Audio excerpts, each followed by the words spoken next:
Channel के सभी प्यारे मित्र, बहनें और भाई, मेरा उनको हाथ जोड़ करके जय श्री कृष्ण निवेदन है। ईशावास्यमिदं की भावना को लेकर के हम आपके साथ यात्रा करते हैं ज्योतिष की। देखिए, ज्योतिष गहरा सागर है, ये तो बात पक्की है, लेकिन उस सागर में जितना आप गहरे उतर पाओ उतर करके देखो। बुद्धिमान और विद्वान यहाँ तो कोई है नहीं, क्योंकि ईश्वर के अलावा सब शून्य है ना। तो आज हम जिस विषय को आपके सामने प्रस्तुत करेंगे वो विषय बड़ा गूढ़ और बड़ा गहन है। इतना सरल तरीके से आप समझ पाएं उसका प्रयास करता हूं। पहले बता दूं, मुझे इंग्लिश नहीं आती, लेकिन कुछ लोगों को इंग्लिश भाषा ही समझ में आती है, तो टूटी फूटी इंग्लिश बोल देता हूं। कई लोग मेरा मजाक भी उड़ा देते हैं। खैर, वो उनकी इच्छा है। मैं तो एक अनपढ़ आदमी हूँ, जैसा देहाती भाषा में प्रवेश है वैसा आपके सामने प्रस्तुत कर देता हूँ, लेकिन मन तो है कि आप समझ पाएँ उसे। इसलिए अगर आपको भाषा नहीं आती है तो आप इंग्लिश को हिंदी में और हिंदी को इंग्लिश में कन्वर्ट करने की क्षमता रखते हैं, तो आप हमारे साथ में आज इस विषय को समझें। इसके लिए हम पुनः चार्ट की तरफ संकेत करेंगे। और संकेत क्या है, वो मैंने जो विषय चुना मैं आपको बता दूं। आपके सामने एक थंबनेल आया जिसमें लिखा है, जिनकी कुंडली में ये योग हो उन्हें धन और प्रसिद्धि दोनों मिलती हैं। ठीक है, ये मैंने क्यों चुना? क्योंकि व्यक्ति को इसकी जरूरत है। पहला सुख निरोगी काया, दूसरा सुख जब पास में माया, तीसरा सुख जब सुंदर हो नारी, संस्कारी और सुंदर, चौथा सुख सुत आज्ञाकारी। ये सुख होते हैं।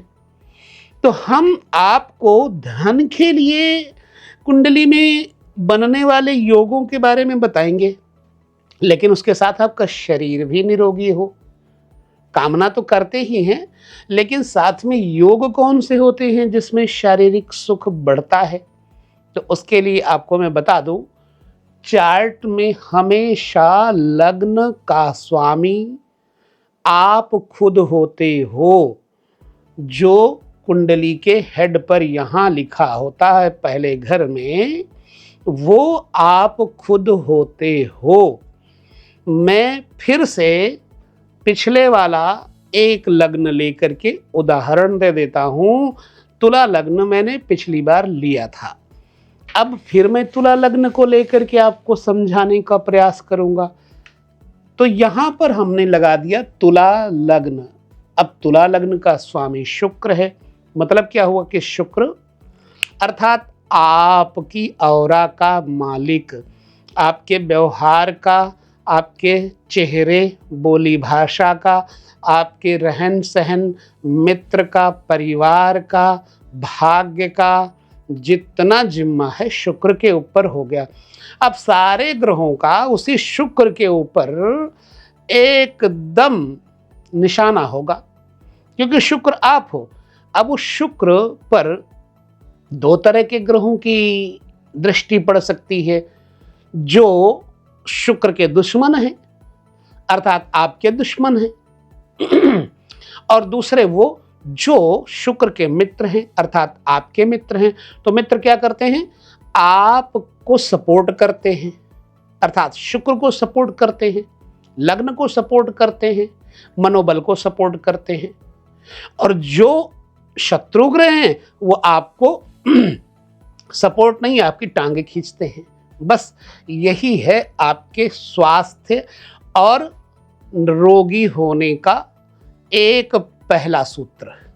रोगी कब होता है वो मैंने आपको पहले वीडियो में बता दिया। अगर इस लग्न के ऊपर पाप ग्रह बैठे हों तो व्यक्ति का सिर दर्द होता रहेगा, व्यक्ति के स्वभाव में झंझावात रहेंगे, व्यक्ति बिल्कुल बौखलाया सा रहेगा, समझ नहीं पाएगा मुझे हो क्या रहा है। लेकिन यहीं पर बढ़िया ग्रह बैठे हों, शुभ ग्रहों की गणना में जो आते हैं वो निष्पाप चंद्रमा, बुध, शुक्र, बृहस्पति, बाकी सब क्रूर ग्रह और पाप ग्रहों की गणना में आते हैं। तो यहाँ का जो स्वामी ग्रह शुक्र है उसके ऊपर भी देखना है कि कौन से ग्रह बैठे हैं, पाप ग्रह बैठे हैं या शुभ ग्रह बैठे हैं या क्रूर ग्रह बैठे हैं। उसके अनुसार आपका स्वभाव बन जाता है, आपका शरीर बन जाता है। अच्छा, फिर शुक्र को आप देखो कि कौन से घर में बैठा हुआ है। जब जिस घर में बैठा होगा बस आपके दिमाग में वही घर की इच्छा बनी रहेगी। जैसे मान लो आपका लग्न का स्वामी अर्थात आपका मेंटेलिटी पावर देने वाला शुक्र धन घर में बैठा है तो धन कमाने की होड़ रहेगी। मित्रों के घर में बैठा है तो मित्रों को जोड़ने की होड़ रहेगी।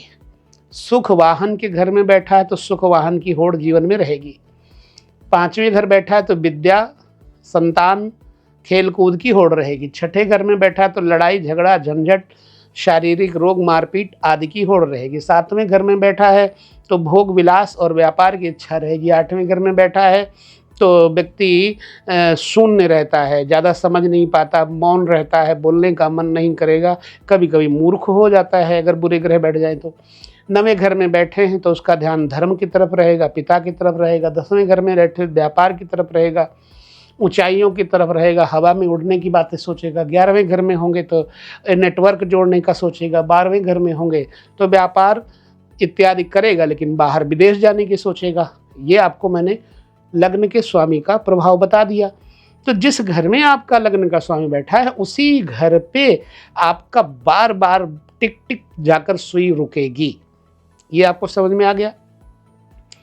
अब देह के सुख के बारे में बता दूं कि भैया सुख रहेगा कि नहीं रहेगा, निरोगी रहोगे कि नहीं रहोगे। तो याद रखना, जो लग्नेश है ये लगन में बैठा हो,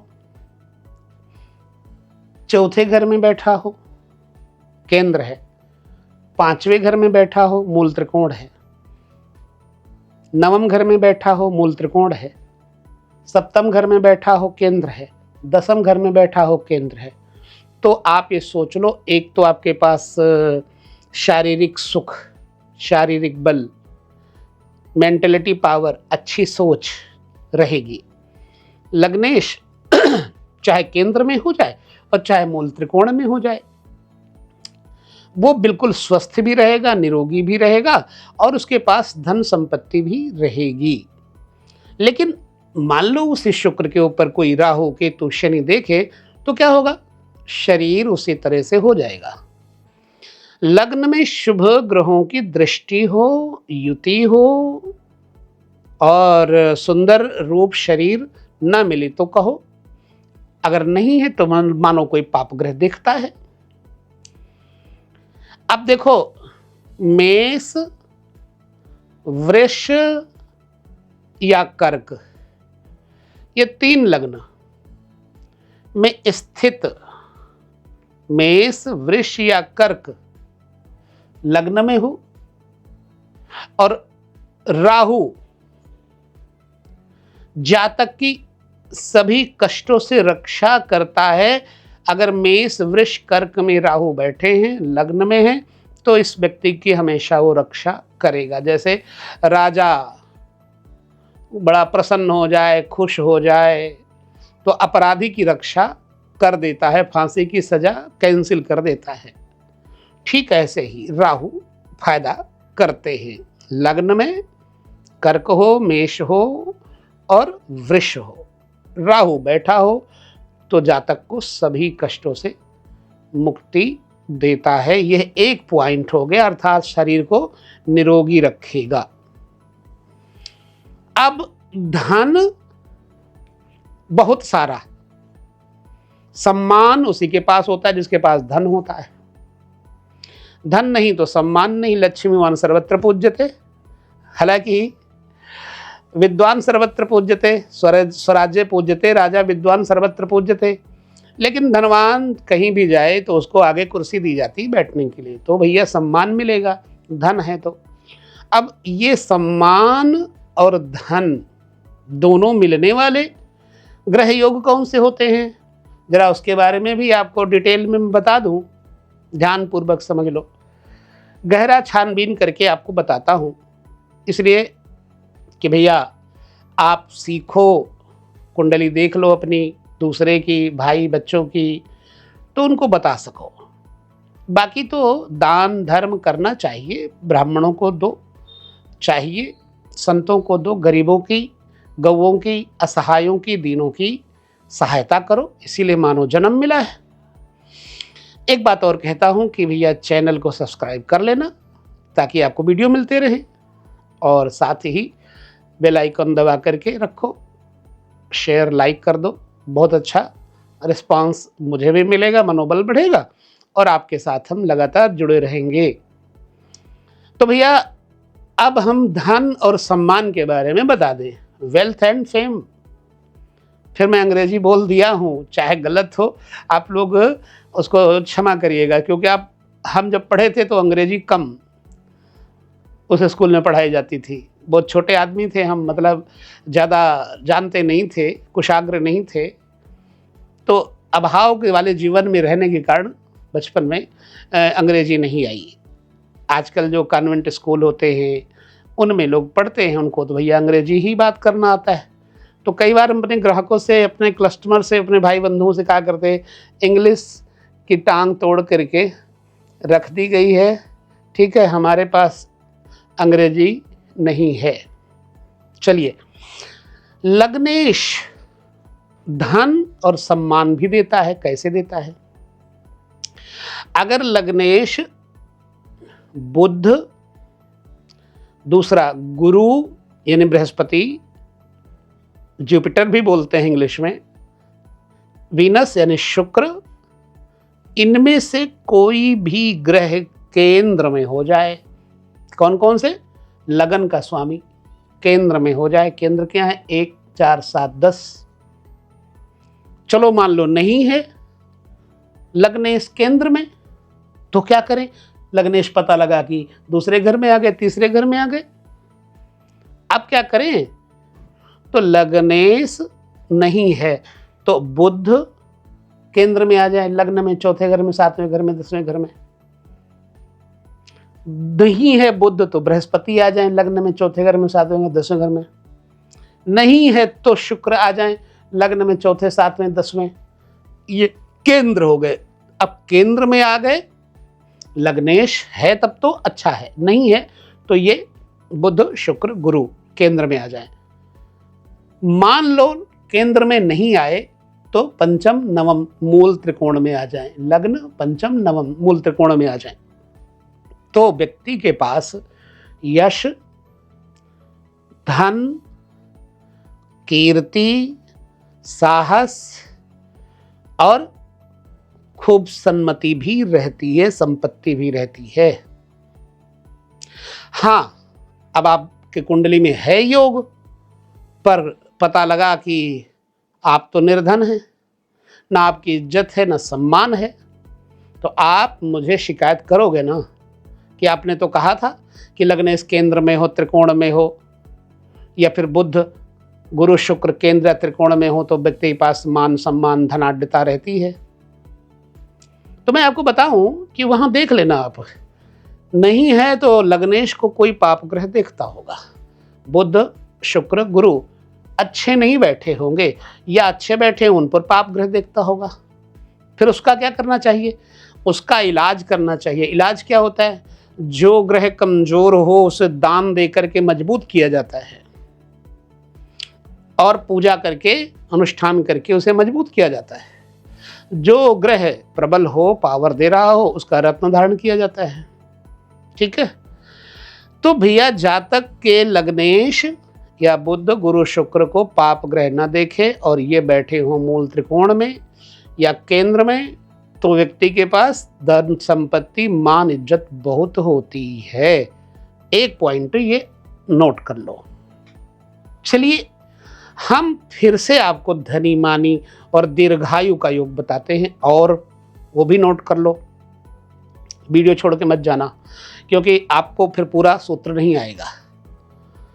लग्नेश यानी लगन का स्वामी चर राशि में बैठा हो।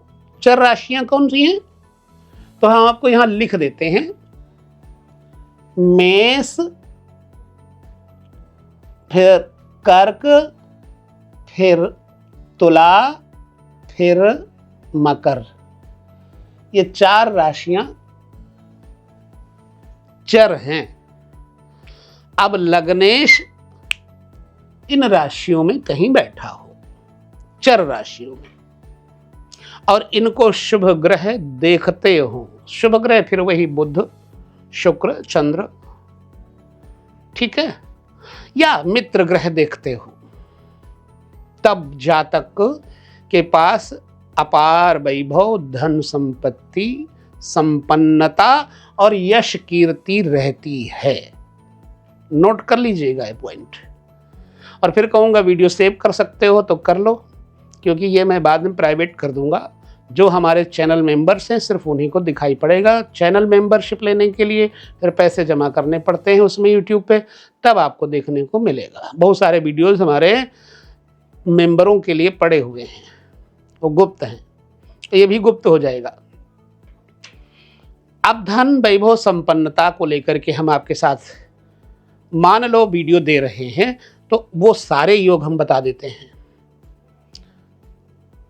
ये जितने हो गए ये एक तरफ रखिए। अब और एक योग देखिए, लगन के अंतर्गत जो लग्न है, यहां चंद्रमा बैठा हो, ठीक है, और भैया उसके साथ में बुध बैठ जाए,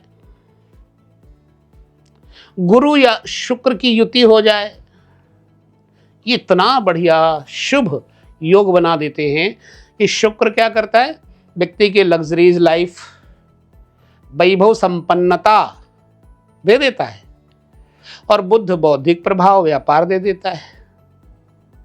बृहस्पति धर्म, अर्थ, काम, मोक्ष दे देता है। धन, यश सब मिलेगा उसको। फिर से समझ लो, लग्न में चंद्रमा के साथ में बुध, गुरु, शुक्र की युति, दृष्टि भी हो जाए तो भी व्यक्ति के पास अपार धन संपत्ति, लग्जरीज लाइफ होगी। अब एक योग यो हो गया, यह भी नोट कर लो। अब हम फिर से बताते, लग्न से केंद्र, एक लग्न तो केंद्र भी है, त्रिकोण भी है, इसको हम एक कह देते हैं। 2, 3, 4 केंद्र हो गए, यानी लग्न, चौथा, 7वां, 10वां। लग्न से केंद्र में चंद्रमा बुध की युति हो, बैठे हो, या फिर लग्न से केंद्र में चंद्रमा शुक्र की युति हो, योग हो, दृष्टि हो, तो जातक को राज्य से, स्टेट से, गवर्नमेंट से सम्मान मिलता है, पदक मिलता है, कोई भी स्वर्ण पदक, रजत पदक और बहुत सारे पदक होते हैं। और ये व्यक्ति प्रसिद्ध विद्वान कहा जा सकता है, और धन तो इसके पास रहेगा ही रहेगा। अब यहां इतनी बातें आपको कह दी, अब और समझ लो। ध्यान रखने वाली बात, सावधानी की बात, जिस भाव का स्वामी स्वक्षेत्री, मतलब जैसे ये भाव लग्न है, यहां का स्वामी शुक्र है, यहां शुक्र बैठ जाए तो स्वक्षेत्री हो जाएगा। ऐसे चौथे घर में या तीसरे घर में, दूसरे घर में उसी का स्वामी बैठ जाए स्वक्षेत्री, या फिर उच्च राशि में हो, उच्चस्थ हो, और उसको मित्र भी देखते हो उस ग्रह के। जिस भाव से केंद्र त्रिकोण में शुभ ग्रह हो, जिस भाव से केंद्र त्रिकोण में शुभ ग्रह हो और पाप ग्रह उक्त भाव से 6, 8, 12 में हो, जिस भाव या भावेश की दृष्टि, युति, संबंध शुभ ग्रहों से हो उस भाव से संबंधित फल की वृद्धि हो जाती है। समझ लगी आपको? नहीं समझ लगी तो बताइएगा।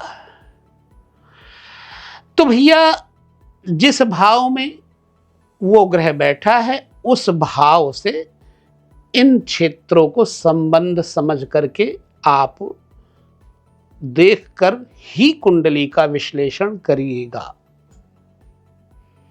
मान लो यहां पर चंद्रमा बैठा है, यहां पर चंद्रमा बैठा है, 10 लिखा है, ये चंद्रमा हो गया।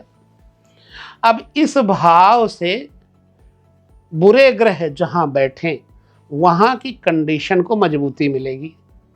ये उदाहरण के लिए बता रहा हूं। यहां से गिनती करें तो छठा घर और 8वां घर, 12वां घर, यहां से जाएंगे 1 2 3 4 5 तथा 6। यहां पर चंद्रमा से छठे में अशुभ ग्रह बैठे हों तो ताकत देंगे, रोग ऋण शत्रु खत्म करेंगे। फिर 8वें घर में बैठे हों शनि राहु केतु आदि चंद्रमा से तो भी ताकत देंगे, या फिर 12वें घर में बैठे हों तो भी ताकत देंगे। अब वो जो मैंने समझाया था उसके लिए आपको ये उदाहरण देकर हमने लिखकर बताया। अब आगे आपके साथ में चर्चा करते हैं कुंडली की। अगर बलि लग्न का नियंत्रक ग्रह, लग्न का नियंत्रक ग्रह शुभ हो, लग्न का नियंत्रण करने वाला कौन है? मान लो यहां पर शुक्र बैठा है, ठीक, फिर तो वो शुक्र ही हो गया। लेकिन अगर यहां सूर्य बैठ जाए तो लग्न को नियंत्रित करने वाला अशुभ ग्रह हो गया, तो अशुभ फल देने लग जाएगा। लेकिन शुभ बैठा है तो लग्न का नियंत्रण करने में वो सफल सहयोग देगा, इस ग्रह को सपोर्ट करेगा। तो लग्न का नियंत्रक ग्रह अगर बलि है, शुभ है, लग्नेश से, जहां भी लग्नेश बैठा है, जैसे शुक्र है जिस घर में बैठा है वहां से केंद्र में चले जाओ। जैसे मान लो शुक्र यहां बैठा है, ठीक है, अब यहां से केंद्र को गिनती करें, चौथा, 7वां, 10वां। कैसे करेंगे? यहां से 1 2 3 4, ये चौथा हो गया, ठीक है, 5 6 7 इसके केंद्र हो गया, 8 9 10 केंद्र हो गया। इस तरह से आपको केंद्र उस जहां से लग्नेश जहां बैठा है वहां से केंद्र में, या फिर त्रिकोण में, मतलब जहां बैठा है वहां से 5वें घर में, जैसे यहां बैठा है शुक्र, 1 2 3 4 5, 5वां घर हो गया। अब 5वां घर बौद्धिक विकास वाला हो गया, तो शुक्र को बुद्ध देने वाला, बौद्धिक विकास देने वाला जो भी ग्रह 5वें शुक्र से होगा वो उससे विचार किया जाएगा। जैसे मान लो शुक्र स्त्री है, शुक्र ऐश्वर्य है, शुक्र लग्जरीज है ना, तो जो घर यहां से पंचम बैठा होगा अगर इसका मित्र है तो बहुत लग्जरीज देगा। इसका मतलब ये है।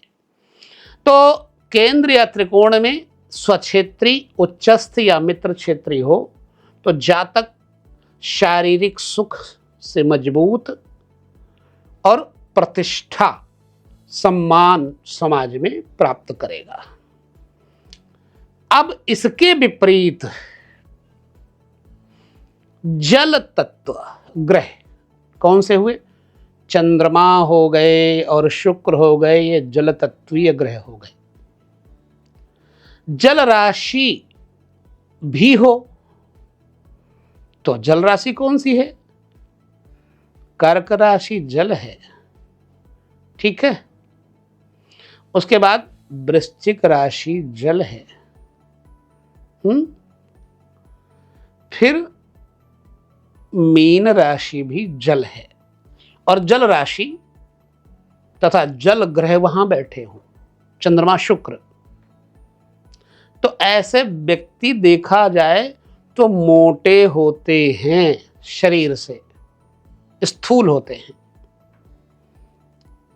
ये चूंकि हमारा शरीर और धन, हेल्थ एंड वेल्थ दोनों पर प्रैक्टिकल वीडियो आपके सामने मैं प्रस्तुत कर रहा हूं। लग्न पर सूर्य और मंगल की दृष्टि हो जाए तो ऐसे व्यक्ति का शरीर मांसल होता है, मांस बहुत होता है। और लग्न पर गुरु की दृष्टि हो जाए तो फिर आदमी मोटा हो जाता है। सूर्य लग्न में हो, जातक शूरवीर होगा, जिद्दी होगा, निष्ठुर होगा, हठी होगा। मेष या सिंह का सूर्य जातक को यश और सुख देता है। अब कई लोग दुबले पतले होते हैं, बिल्कुल, उन पर भी हम आपको बता दें क्यों होते हैं। शुष्क ग्रहों की वजह से। शुष्क ग्रह, शुष्क मतलब निर्जल, पानी वाले नहीं। शुष्क ग्रह और शुष्क राशियां जातक को दुबला पतला शरीर प्रदान करती हैं। जलीय राशियों में नहीं, शुष्क ग्रह, भैया मंगल है, सूर्य है, ठीक है, राहु है, तो इस तरह से आप देखो कि वो लोगों के शरीर दुबले पतले होते हैं। इसलिए आपको यह हेल्थ और वेल्थ को लेकर के मैंने चर्चा की। यह देह सुख, धन, मान और दीर्घायु वाले योग थे। फिर शारीरिक मोटापा कैसे होता है वो योग बताया। फिर दुबला पतला शरीर कैसे होता है वो बताया। अब शुष्क ग्रह कौन से हैं? तो भैया सूर्य, मंगल, शनि, ये शुष्क राशियां हैं। सूर्य, मंगल, शनि कौन सी राशियों में बैठे हों? मिथुन, ये निर्जल राशि है। सिंह, अग्नि तत्व है ना, ये निर्जल राशि है। कन्या, निर्जल राशि है। प्लस मेष, तुला, वृश्चिक। कुछ विद्वान इनका एक पाद जल राशियों को भी मोटापे का शत्रु और दुबला पतला शरीर देने वाले मानते हैं। इसलिए मेष, तुला, वृश्चिक एक पाद जल, इनका एक पैर पानी में रहता है। आप कभी भेड़ को पानी पीते हुए देखें तो देखेंगे कि वो पानी भरे हुए में एक पैर पहले रखेगा, फिर पानी पिएगा, ठीक है। मेष, तुला, वृश्चिक का एक पाद जल राशि भी निर्जल की तरह ही फल देता है। तो हमने जो समझाया, विद्वान लोग हैं तो जरूर जल्दी समझ गए होंगे, वो हमारी कमी भी निकालेंगे, ऐसा नहीं है, लेकिन सम्मान भी करेंगे, क्योंकि विद्वान विद्वान का सम्मान करता है। मूर्ख का काम होता है कि विद्वान में कमी निकालना, और विद्वान का काम होता है विद्वान का सम्मान करना। इसलिए आपके पास जो है वही तो दोगे। गाली है तो गाली दोगे, आपने गाली का अपना खजाना भरा रखा है। मिठाई है तो मिठाई दोगे, मिर्च है तो मिर्च दोगे। इसलिए आपको जो समझाने का मेरा वो था कि हेल्थ और वेल्थ यानी धन और शरीर दोनों ही व्यक्ति के पास मजबूत कब होते हैं, उसके लिए यह तथ्यात्मक आपके सामने प्रस्तुति दी। वीडियो कैसा लगा जरूर बताइएगा। अच्छा लगने पर आप इसे दूसरों को भी दे सकते हैं। अभी बाद में प्राइवेट हो जाएगा, कुछ दिन बाद लेते हैं विदा। पुनः मिलेंगे, तब तक जय श्री कृष्ण, नमस्कार सभी।